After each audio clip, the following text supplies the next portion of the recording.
Welcome back to the Endeavors AI podcast. I'm Colin McKee at Endeavors AI.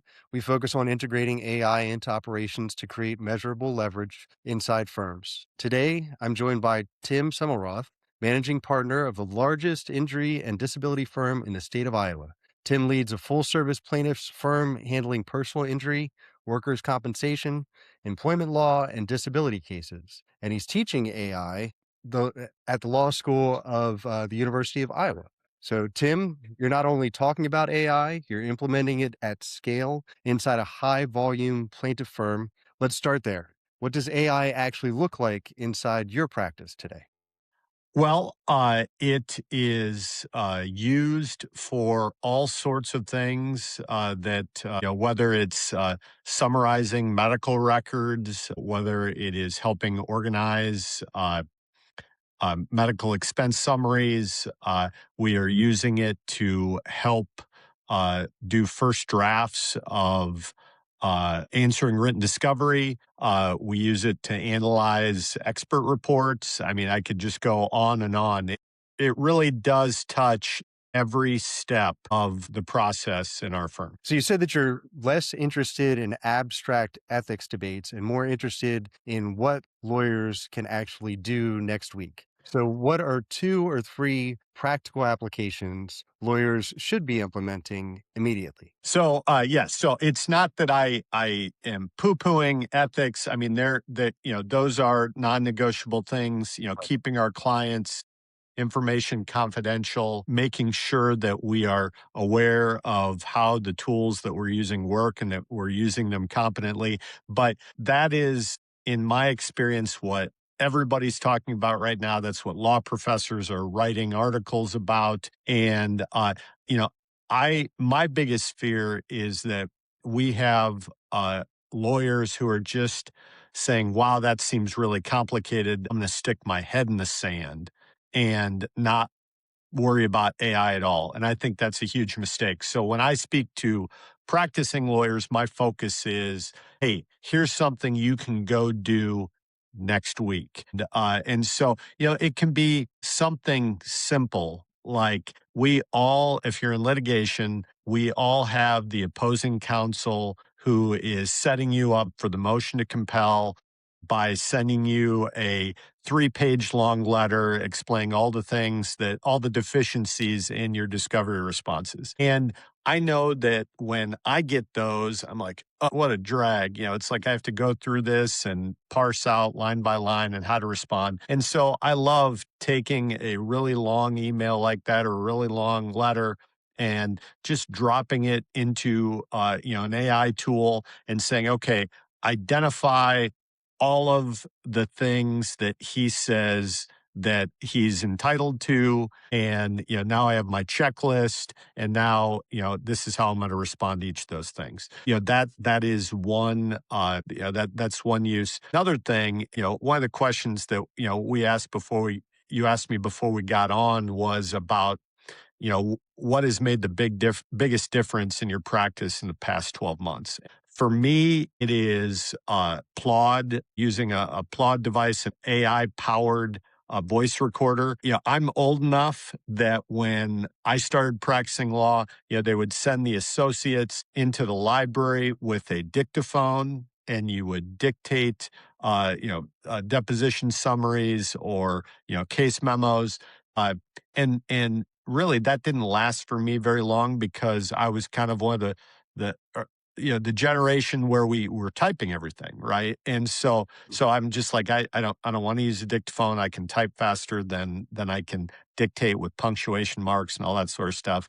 And so now things are coming back around, right? Because now a tool like Claude it's a voice recorder, but it's AI powered. So that means you're getting a much cleaner transcript of what you have. It's putting in punctuation, paragraphs, that sort of thing. But then you can chat against it and ask it questions. And, Claude, of course, has, a summary version. It's got, it does specific things. But what I love to do is I like to take a Claude transcript and then take it into another AI tool, maybe Claude or ChatGPT, and use that as the basis for, whether it's writing a document for a case, or even doing like a marketing project. I'll just dictate my thoughts about a frequently asked question, throw it into Claude, and have it turned into a script for a web video. Yep. I've got one myself.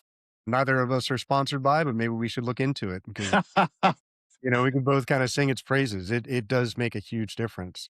Yes.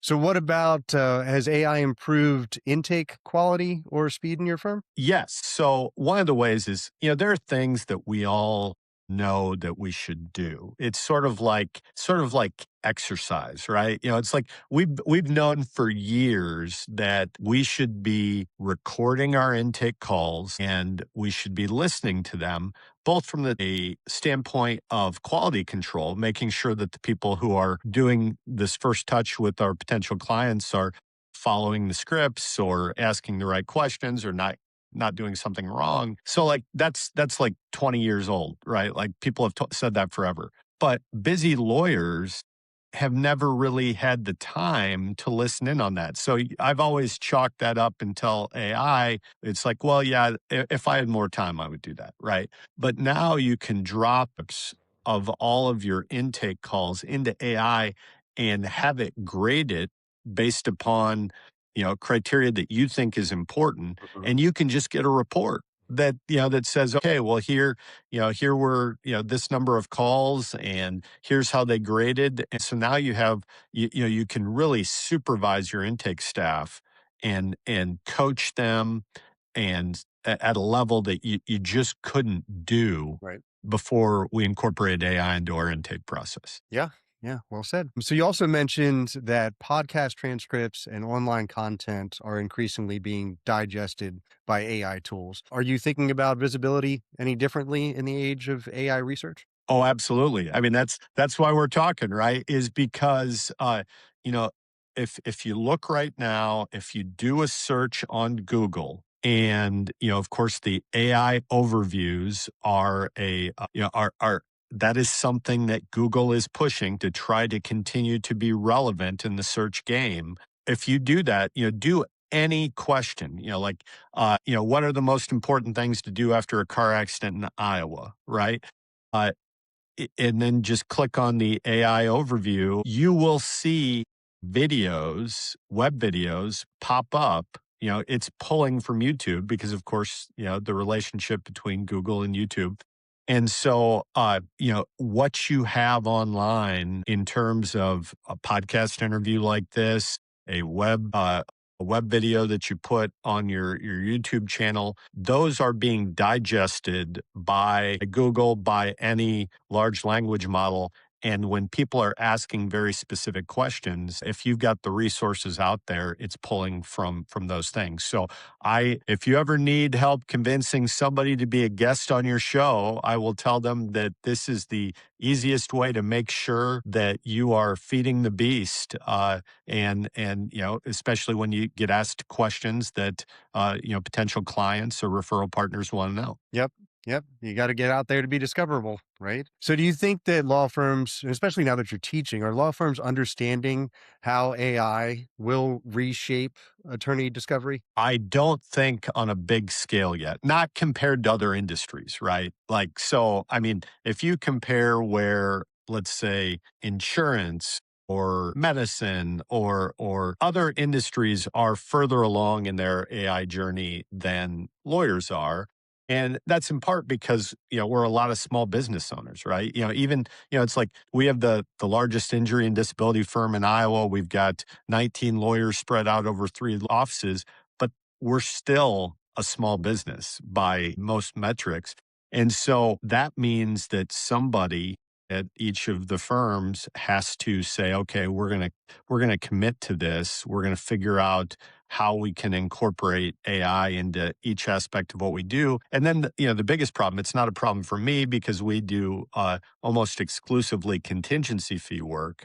But the scary thing for the law profession as a whole is we still have a significant number of lawyers who bill by the hour. Hmm. So if you can buy a tool that allows you to do in 1 hour what you did in 10 hours, you are costing yourself money. right? And so, it's definitely something where I think there's some unique challenges to incorporating AI into a law firm that maybe doesn't exist with, your tire shop down the street. Right.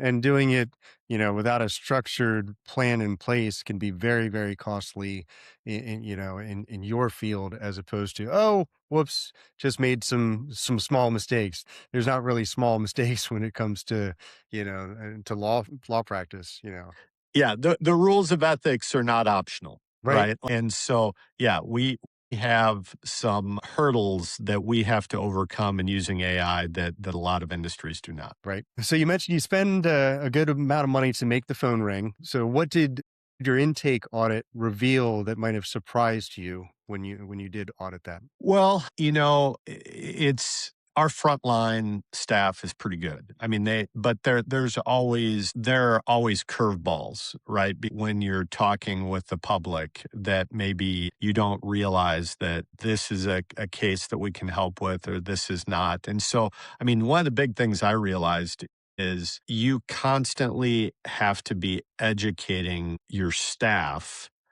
about what you do and the different ways you can help.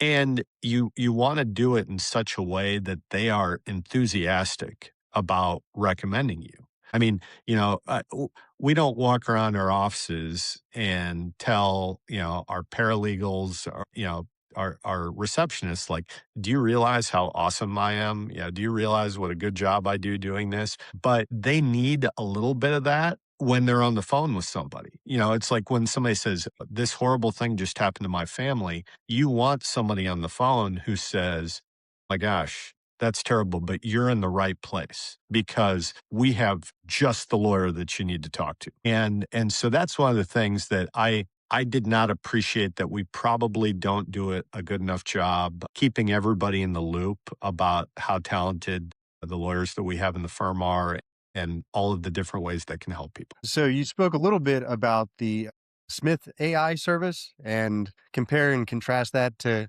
something different. Can you tell our audience a little bit of your experience with Smith AI?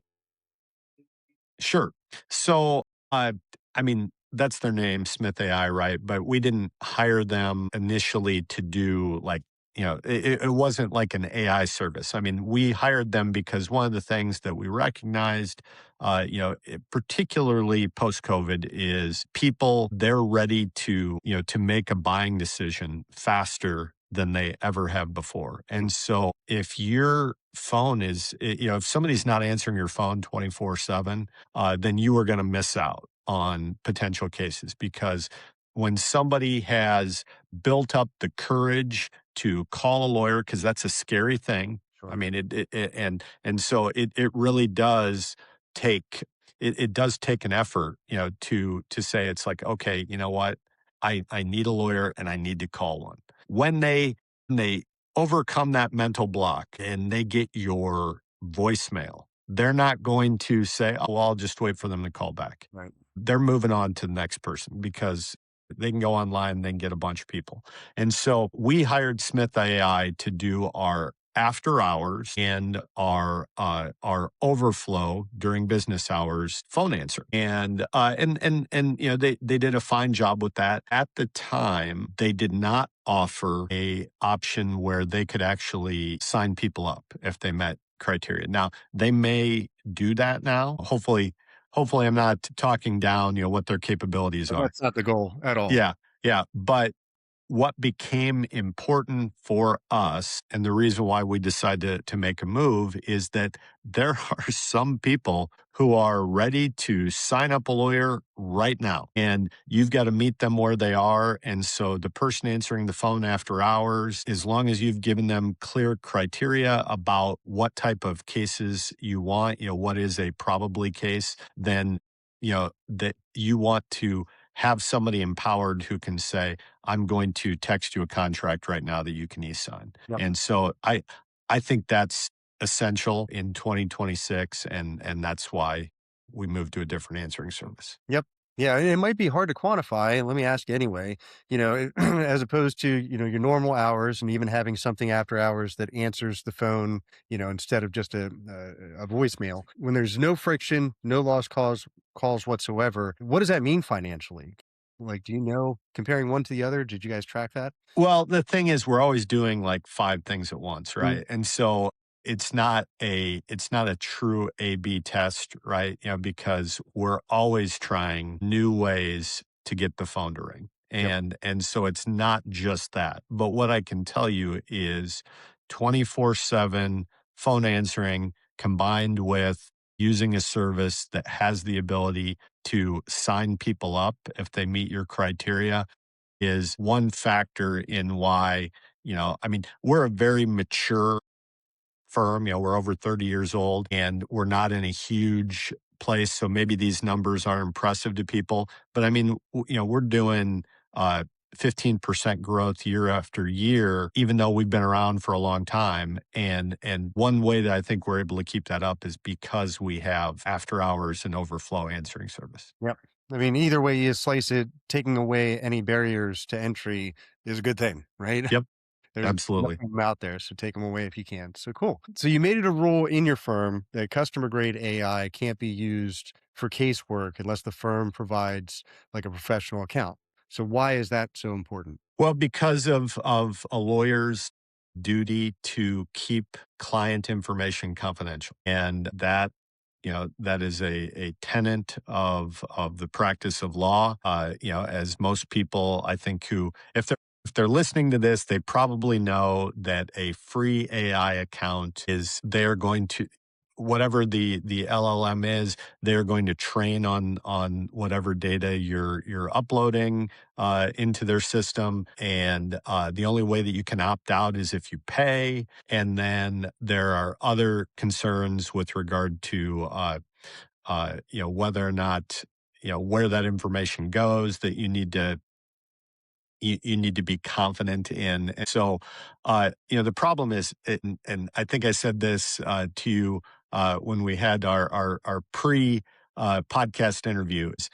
I feel like in our business where we traffic in words, the idea that your paralegal or your legal secretary or your associate is not going to try to use AI is that's delusional. That's like if you don't talk to your kids about, sex, they're not going to have it. It's like it's going to happen, right? And so you need to talk to them. And one of our hard and fast rules is no client information can go into an AI tool that we're not paying for. And so if you decide that there is a task that you think AI can help you with, you have to, it's non-negotiable. You have to go to our office manager. You have to get a paid account. And that way we're able to make sure we're doing what we can to keep our clients' information confidential. Yep.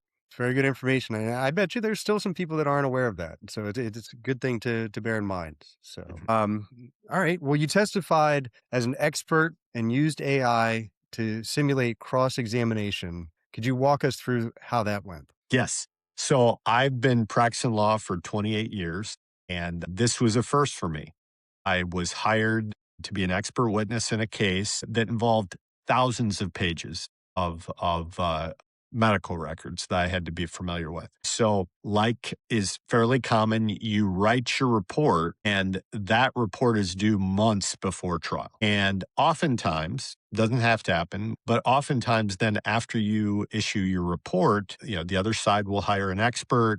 They'll issue a contrary report, depositions will be taken. And so you'll get a pretty clear idea about how you're going to be attacked, Mhm. right? So I thought that those things would happen. Well, in this particular case, they didn't really hire an expert who was directly responding to my opinions, and then they made the tactical choice that they weren't going to take my deposition. And so I was asking the lawyer from who had hired me. It's like, well, where do you think they're going to come from? And he's like, well, I think maybe this, maybe this.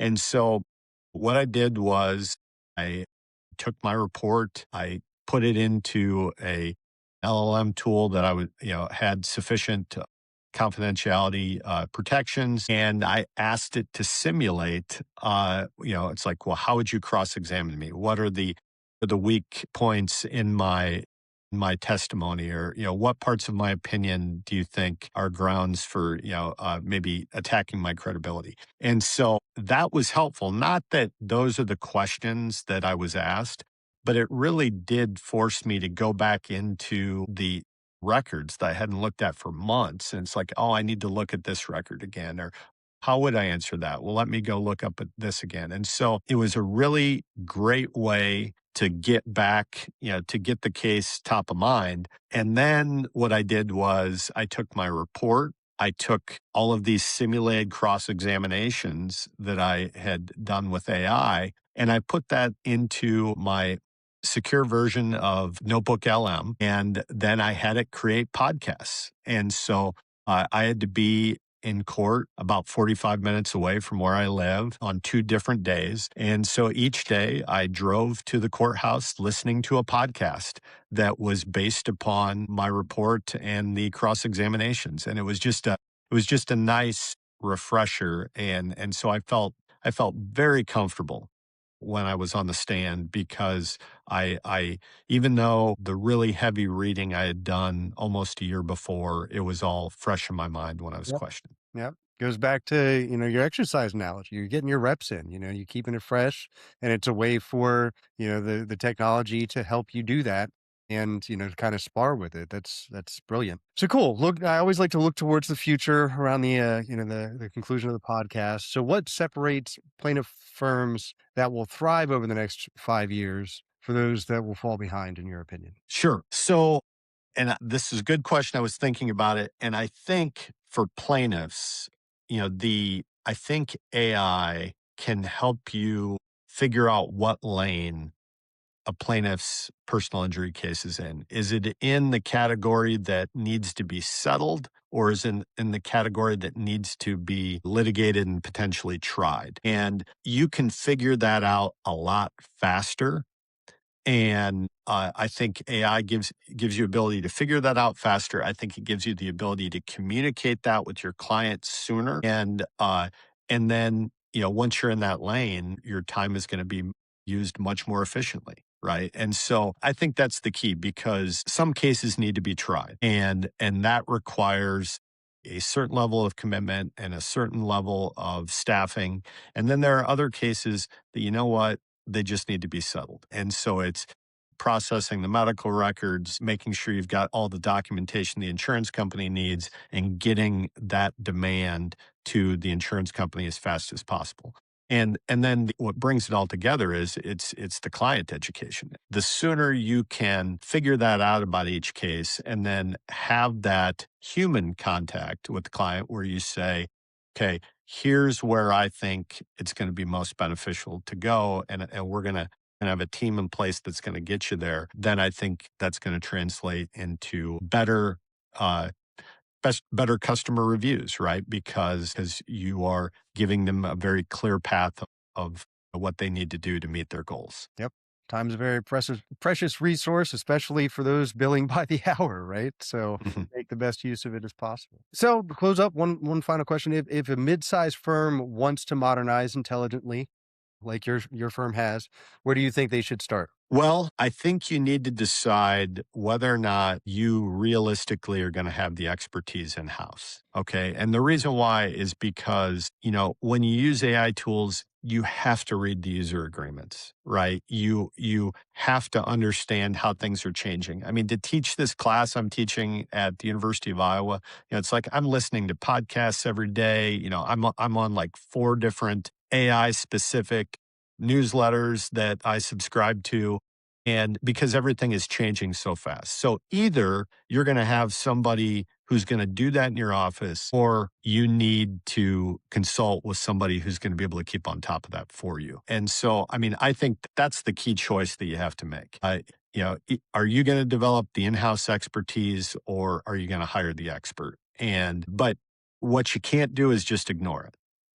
Whether you like it or not, AI is here, and people are getting in trouble with courts every day because they don't understand how AI tools work. And so I think that's the main thing is it's do we use AI or do we not use AI? Are we gonna develop the expertise in-house or are we gonna hire somebody who can guide us through it? Great. Tim, I really appreciate the clarity and the practicality today. For those listening, if you're interested in practical AI implementation inside law firms, not just theory, subscribe and follow. We'll continue to bring on operators who are actually building systems. And until next time, Tim, thank you very much for your time, sir. Thank you.